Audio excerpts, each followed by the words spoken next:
पट्टी हमें दे दो।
तथागत गौतम बुद्ध और उनके धम्म पर गाथा सुनाई जाएगी। ऐसी कामना के साथ मैं पुनः उनसे अनुरोध करूंगा कि वो वंदना करें और कार्यक्रम आप बहुत प्यार के अंदर जाएं और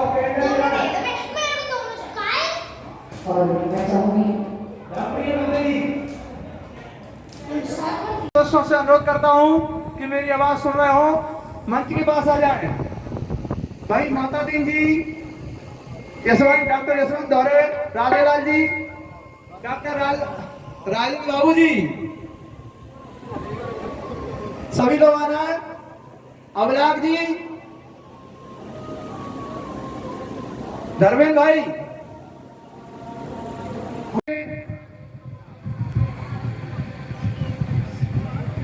और कांग्रेस के सभी पदाधिकारीगण जो महाराज साहब के साथ आए हैं, मैं सभी लोगों से, जो कार्यकारिणी के सदस्य हैं, मैं सभी लोगों से अनुरोध करूंगा कि उन्हें पंचशील की और भाईचारे के साथ रहना सिखाया है। हम ऐसे भगवान तथागत गौतम बुद्ध की धरती भारत में निवास करते हैं, हम उनको सत्सर नमन करते हैं और हमारे आए हुए अतिथियों का सभी का स्वागत करें। हमारे बीच कार्यक्रम के आयोजक पूज्य बनते करुणा सागर जी, जो लगातार 84 वर्ष के हो गए हैं, लगातार संघर्ष करते हैं, हमें हमेशा ऊर्जावान बनाने के लिए प्रेरित करते हैं और उनकी इच्छा थी विधायक कुंवर घनश्याम सिंह जी कथावाचका नीरज बहन का, रजनी बहन का माल्यार्पण और प्रज्ञा बहन का स्वागत, सभी संगीतकारों का स्वागत कर रहे हैं। भारतीय बौद्ध महासभा इकाई सेवड़ा आपका हार्दिक अभिनंदन वंदन करती है और आपका हमारे सेवड़ा बौद्ध विहार पर होने जा रहा है। मैं सभी अपने कार्यकर्ता बंधुओं से जो हमारी कार्यकारिणी में लगातार अपना कार्य करते जा रहे हैं और संघर्ष भी कर रहे हैं, मैं सभी लोगों को डाल दें। जो पंचशील की पट्टी जब पहन लेंगे आप, तो आपको करुणा, मैत्री और दया का भाव आ जाएगा। आप इस पट्टी को पहन के तो देखें, ये पट्टी धम्म की है और इसे विश्व धर्म माना जाता है। विश्व गुरु के नाम से जाने जाते हैं महात्मा गौतम बुद्ध।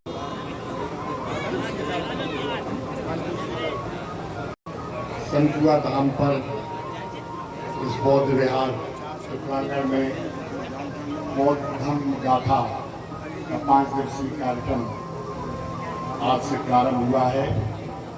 इस शुभ अवसर पर खासतौर से कथावाचक रजनी बौद्ध जी, उनके सभी सहयोगीगण, मंच भिक्षु संघ के राष्ट्रीय अध्यक्ष श्री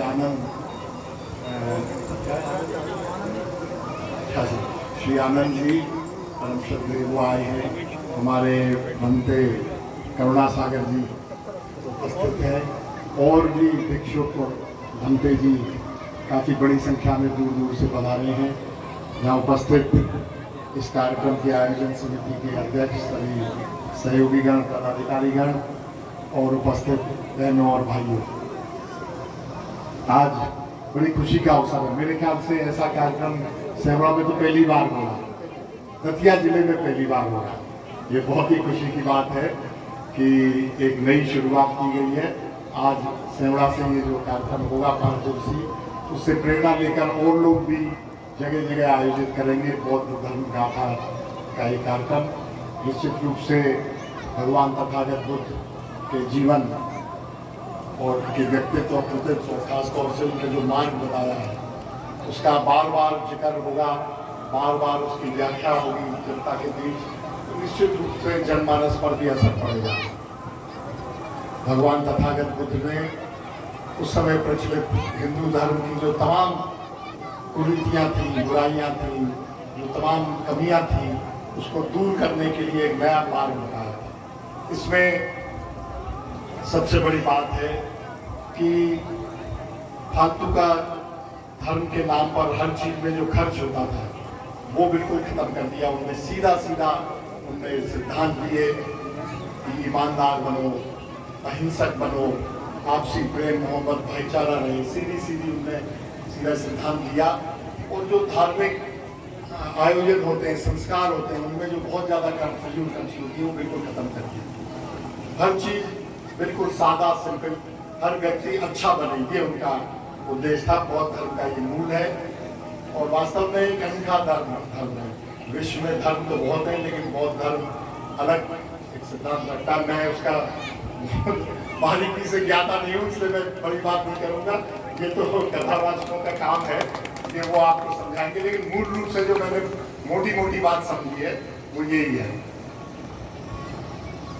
आज इस अवसर पर मैं सभी उपस्थित बौद्ध धर्म के अनुयायी तथा समाज के अन्य वर्गों के भी जो लोग हैं यहाँ सब उनका स्वागत करता हूँ और पूरी उम्मीद करता हूँ कि इस आयोजन से निश्चित रूप से प्रत्येक के जीवन में कोई न कोई निजी लाभ होगा, कुछ न कुछ स्वभाव में परिवर्तन होगा, कुछ न कुछ विचारों में परिवर्तन होगा और सन्मार्ग पर चलने के लिए भगवान तथागत बुद्ध के द्वारा बताए हुए सन्मार्ग पर चलने के लिए हम लोग प्रेरित होंगे।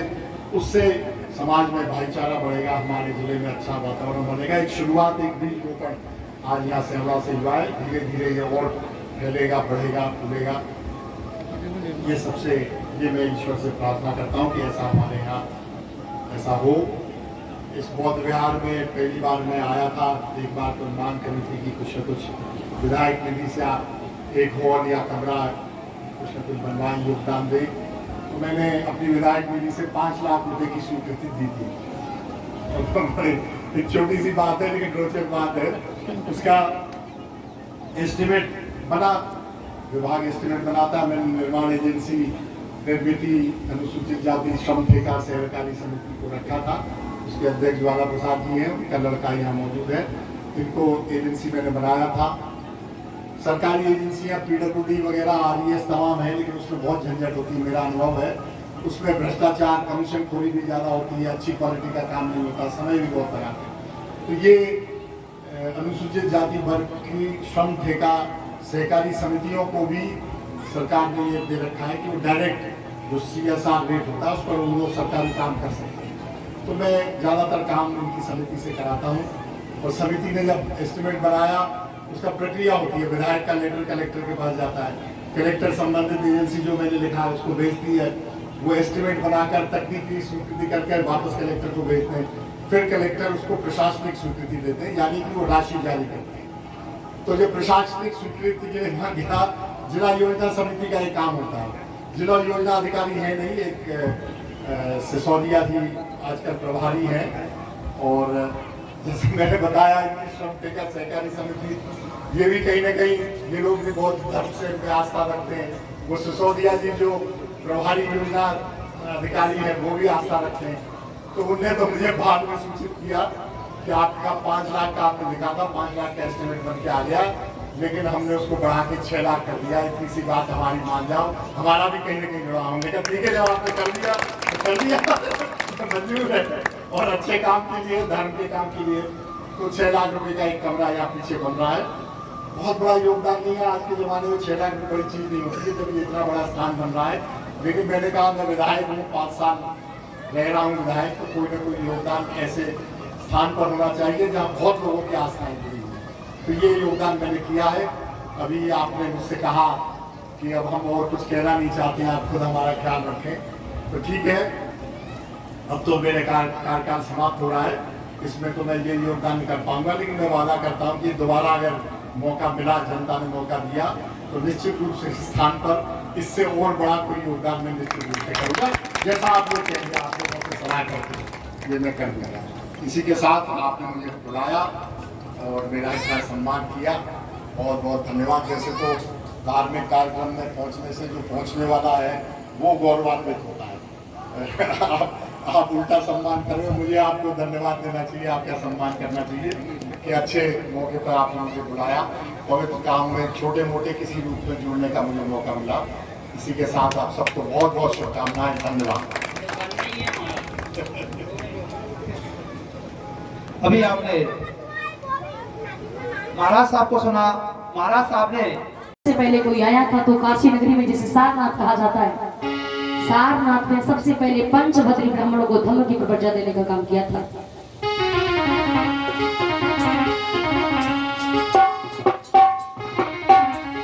तो आज इस कार्यक्रम के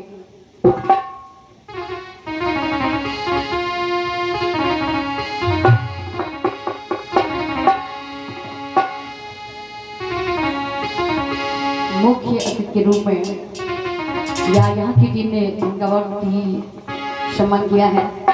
जो विधायक जी आए हुए हैं उनके लिए यहाँ की टीम की तरफ से कुछ शब्द हैं।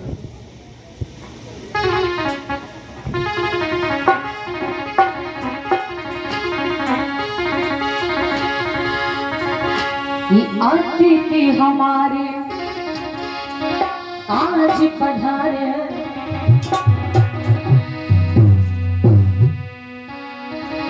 ग्राम शिवराम के बीच, खुशियाँ आज मिली है सभी को। आज सभा के बीच आपका सत्य सत्य बंधन, आपका है अभिनंदन, आपका सत्य सत्य बंधन, आपका है अभिनंदन।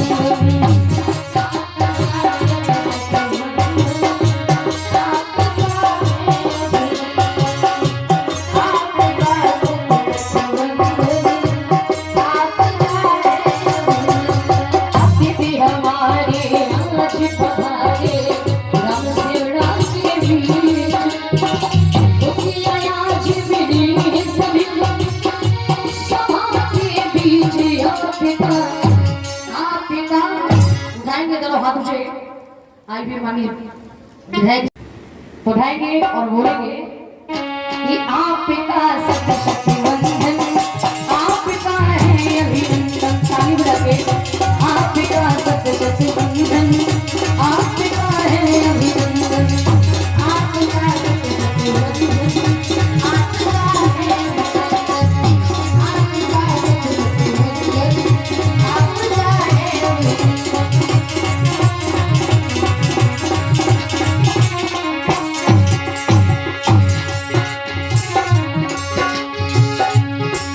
आज चुन चुकर सुंदर फूलों से बजड़े आज बनाए, सुंदर फूलों से बजड़े आज बनाए। और नहीं कुछ पास हमारे ये पंचशील में आए, और नहीं कुछ पास हमारे पंचशील में आए, और नहीं कुछ पास हमारे यह प्रतिभा में आए। आपका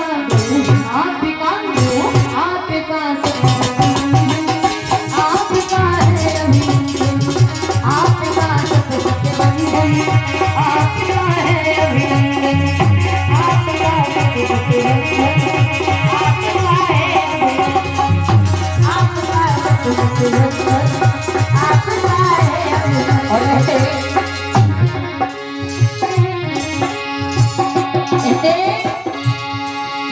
अगर कोई किसी को पूछते कि भगवान बुद्ध का जन्म कहाँ हुआ, तो बुद्ध का जन्म कहाँ हुआ? कोई बात नहीं बोलिए। लुम्बिनी, जिसे लुम्बिनीपन कहते हैं। क्योंकि हम लोगों को किताबों में अभी तक यही पढ़ाया जाता है। मैं जानती हूँ कि 70% यहाँ लोग जानते हैं कि भगवान बुद्ध का जन्म कहाँ हुआ, लेकिन बोलना नहीं चाहते। कोई बात नहीं, बोलने के लिए मैं ही काफी हूँ। तो लोग कहते हैं कि बुद्ध का जन्म लुम्बिनीपन में हुआ। भैया बुरा नहीं मानना, मैंने मान लिया कि बुद्ध का जन्म लुम्बिनीपन में हुआ, तो फिर सिद्धार्थ गौतम का जन्म कहाँ हुआ? फिर मैं जानना चाहती हूँ कि अगर बुद्ध का जन्म लुम्बिनीपन में हुआ, तो फिर सिद्धार्थ गौतम का जन्म कहाँ हुआ?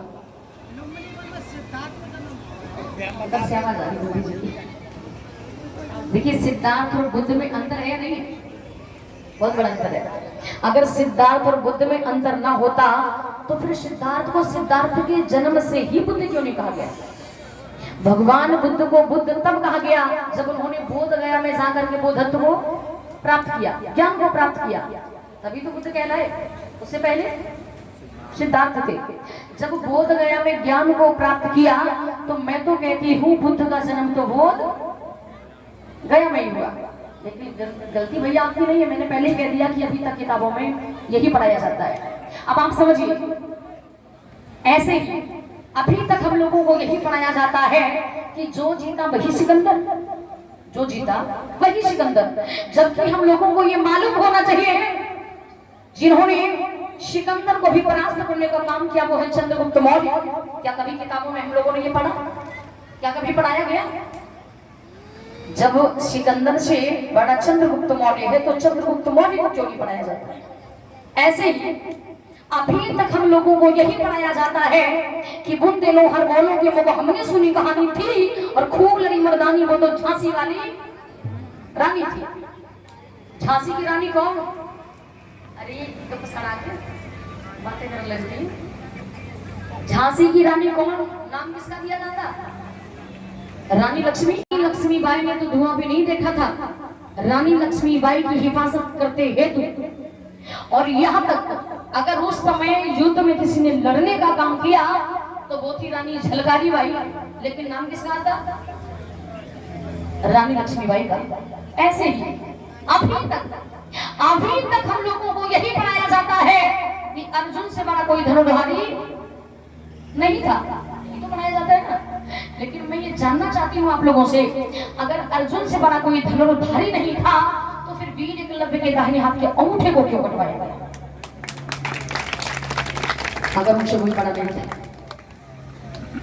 अरे जब हमारे समाज के लोगों ने कोई अच्छा काम करने का काम किया, जब यहाँ के मूल्यवासियों ने अच्छा काम करने का काम किया, उनका नाम और निशान इतिहास में आया तो लोगों ने इतिहास के पेजों को ही खत्म नहीं किया बल्कि पूरे के पूरे इतिहास को ही पलटने का काम किया।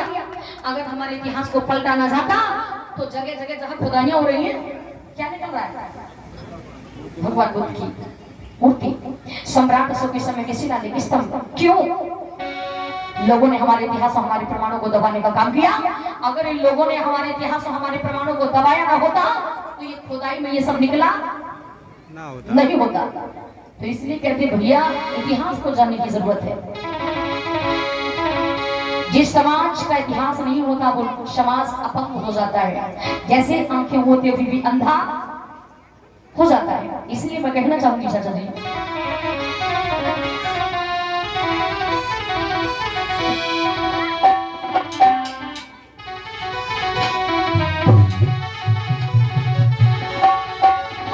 इसीलिए तो बाबा साहब को संविधान में ये सब लिखने का वक्त छाटना पड़ा, नहीं तो बाबा साहब को भी इतनी मेहनत करने की क्या जरूरत थी? बाबा साहब को भी घर से बेघर होने की क्या जरूरत थी? माननीय कांसी राम जी को भी, जिन्होंने घर नहीं बनवाया, LIC नहीं करवाया, यहाँ तक खामो रात की खातिर कोई बीमा नहीं खुलवाया, कोई खाता नहीं खुलवाया, यहाँ तक कि उन्होंने शादी भी नहीं की। क्यों? अगर वो भी चाहते तो आराम से अच्छा सा महल बना के रह सकते थे। अगर वो चाहते तो ऐसा आराम की जिंदगी जी सकते थे। लेकिन मैं कहती हूँ चच्चा,